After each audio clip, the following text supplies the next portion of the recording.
আই জানকীয়ে মনে নকৰিবা সুখ মইতো শ্ৰীৰামৰ দূত সাগৰৰ সিপাৰে আছে ৰাম লক্ষ্মণ বিচাৰি পঠাইছে মোক আই জানকীয়ে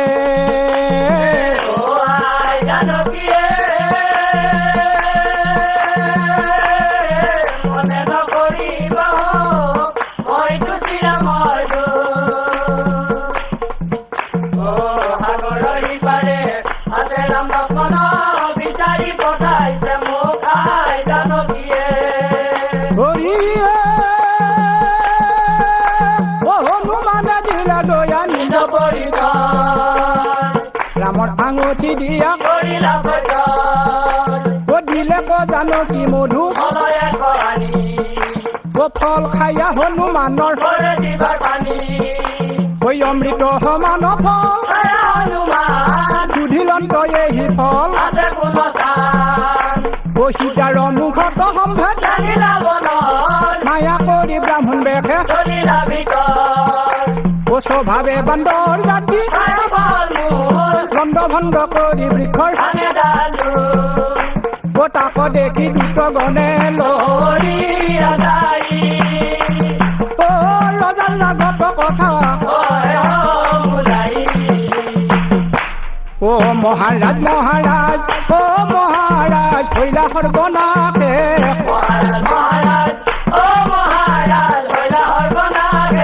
বামুণৰ বেশে বাৰীত সোমাইছে বান্দৰ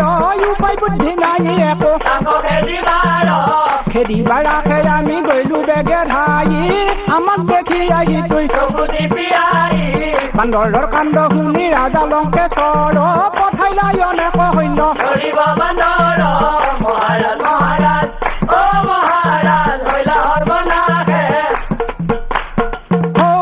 ৰামৰ দূত ইডালে সিডালে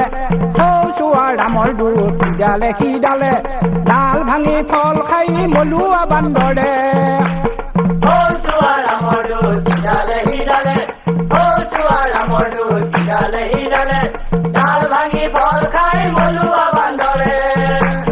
ভাল ভাল পকা ফল বৃক্ষ হব ভাঙি চিঙি উভালি পেলাইলা ধৰ ধৰ বুলিয়া হনু গাই খেদিয়া ৰজা ৰয়া দেখ পাই সকল সৈন্য খেদি যায় আৰম্ভিলা ঘূৰ মহাৰণে দেখিৰা বনৰ ভূতে মহাবীৰ ইন্দ্ৰজিতে নাকহে কৰিলা বন্ধনে ক'ত তলাবি আজি হাই ৰে হাই ক'ত লুকাবি আজি বান্দৰ ভাই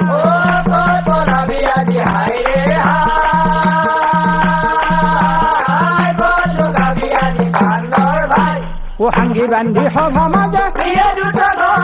নগৰীয়া লোকে হাসে ৰজা ৰয়া দেখে ভাণ্ডাৰৰ নেজত বান্ধিলা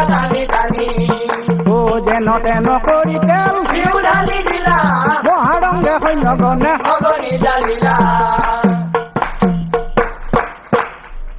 বাপু মলুৱা মধু ফল খাইয়া এনে ভাল পাইছা তই বাপু মলুৱা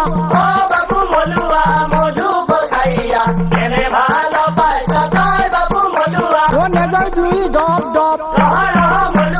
হনুমন্তই মাৰে জাপ ৰাক্ষসে সুমৰে বাপ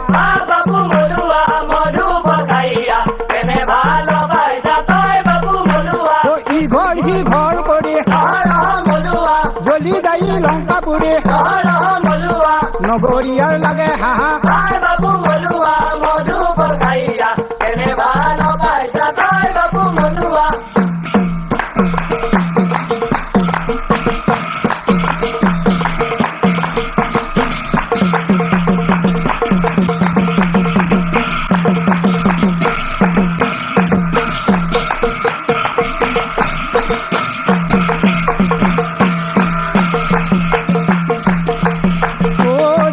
লঙ্কা পুৰি ও